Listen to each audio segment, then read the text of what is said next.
Imagina un arma tan poderosa que puede, potencialmente, matar a todos dentro de un edificio reforzado o una cueva sin dañar el exterior. Esto podría sonar a ciencia ficción, pero en realidad existe, se conocen como armas termobáricas. Estas impactantes municiones son material de pesadilla, tienen la capacidad de matar y herir a personas que están detrás de esquinas, dentro de cuevas o en trincheras.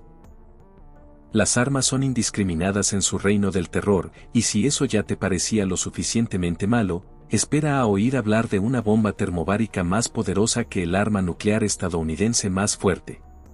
Aunque parece increíble que un arma como las municiones termobáricas pueda funcionar, la idea que hay detrás es bastante simple.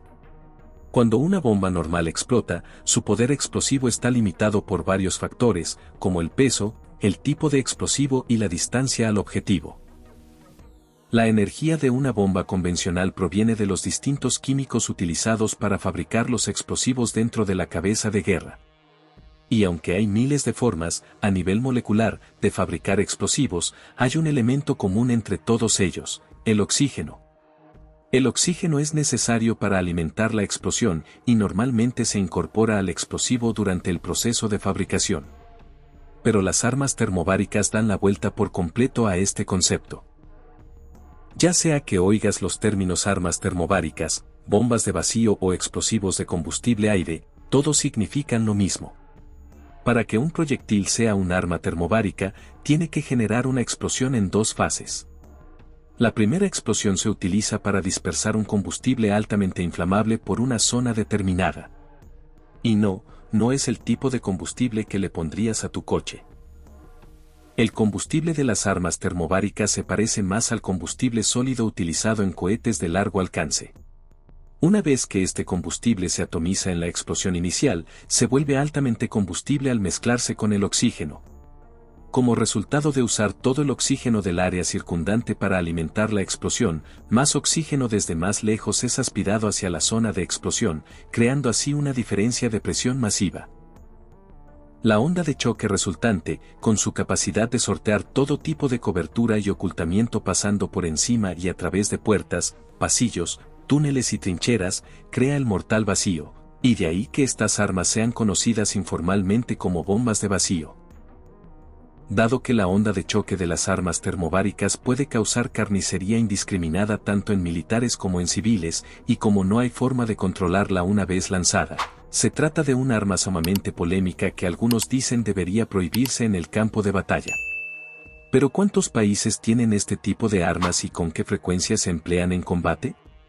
La respuesta a esa pregunta seguramente te va a sorprender. Las armas termobáricas se han vuelto cada vez más populares con los años, a medida que el proceso químico que las sustenta se ha entendido mejor. Esto se debe a que desarrollar estas municiones es mucho más difícil de lo que uno podría pensar y requiere toneladas de ensayo y error, usando diferentes tipos de combustible, métodos de despliegue y demás. Pero hoy en día muchos países, incluidos Estados Unidos, emplean activamente estas armas. Aunque Estados Unidos ha estado impulsando las municiones de precisión desde la segunda mitad del siglo XX, los mandos militares estadounidenses entienden que, dadas las circunstancias adecuadas, a veces un mazazo es mejor que una aguja. Y cuando Estados Unidos necesita ese mazazo, tanto las unidades aéreas como las terrestres tienen varios tipos de armas termobáricas entre los que pueden elegir.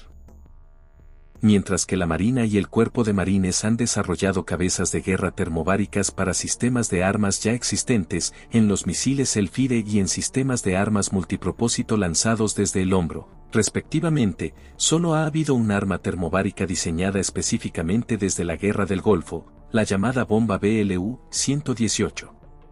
Está basada en los antiguos contenedores de napalm de la Guerra de Vietnam.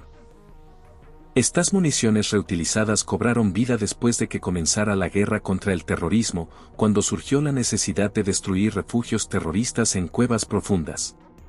Investigadores de la Fuerza Aérea desarrollaron una munición termobárica con una espoleta de retardo que permitía a los pilotos rebotar la bomba dentro de un túnel de cueva, para que explotara ya bien adentro.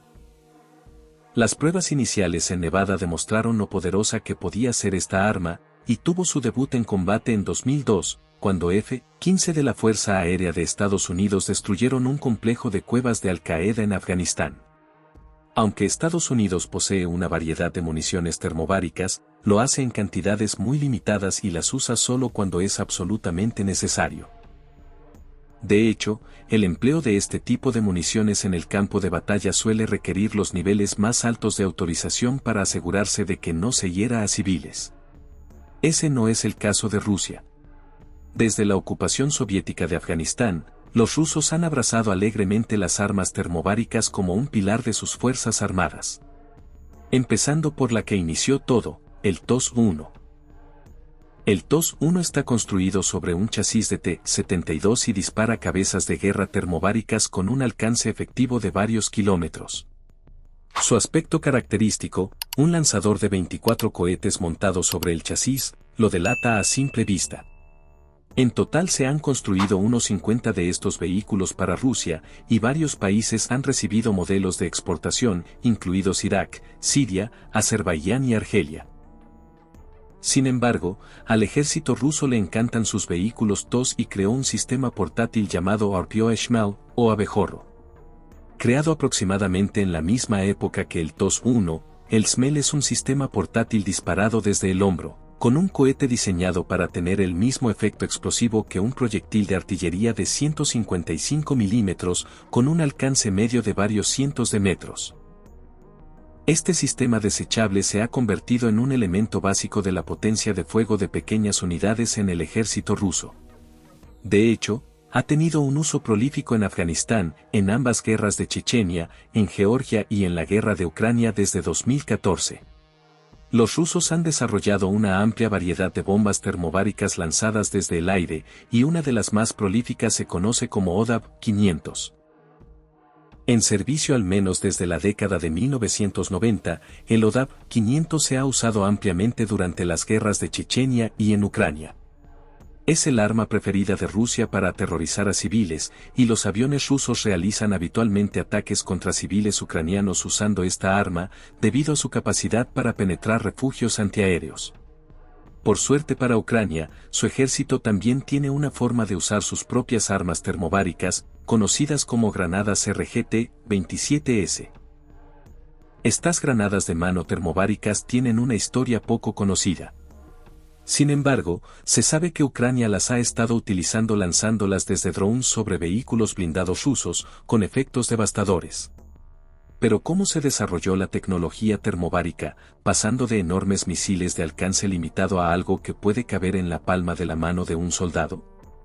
La historia de origen de las armas termobáricas está llena de misterio. Muchos afirman que los alemanes experimentaron e incluso desarrollaron algunos armamentos termobáricos rudimentarios durante la Segunda Guerra Mundial. Sin embargo, eso es todo lo que hay, simples afirmaciones.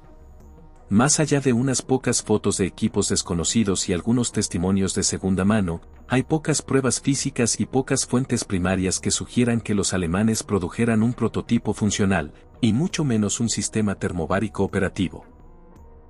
La primera arma termobárica real que puede demostrarse que fue desarrollada fue creada por Estados Unidos hacia el final de la Guerra de Vietnam, conocida como CBU-55. Estas armas termobáricas estaban pensadas para resolver el problema de destruir complejos de túneles del NVA, Ejército de Vietnam del Norte, y del Vietcong cuando ni siquiera las misiones de bombardeo masivo de B-52, Arclight, podían hacerlo. La Fuerza Aérea las usó en pequeñas pruebas de combate a finales de 1971 y 1972. Las pruebas iniciales en combate fueron bastante prometedoras y la producción a gran escala habría continuado de no haber sido por la retirada de las fuerzas de combate estadounidenses en 1973. Con los rusos la historia es distinta.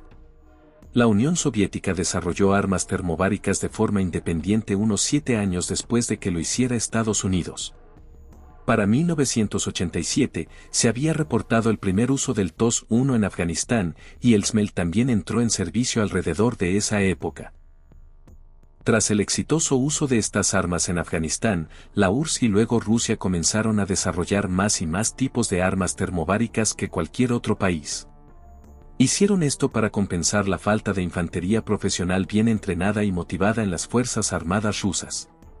Utilizando una potencia de fuego abrumadora, se esperaba que estas municiones pudieran aniquilar puntos fortificados enemigos, y luego una infantería poco motivada avanzaría para rematar a los supervivientes.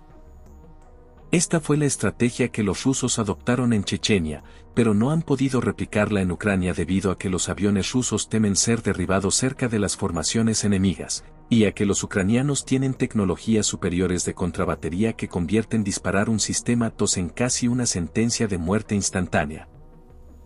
Pero desafortunadamente para los soldados rusos, Putin afirma tener un arma capaz de destruir ciudades durante su operación militar especial sin poner en peligro a las tripulaciones.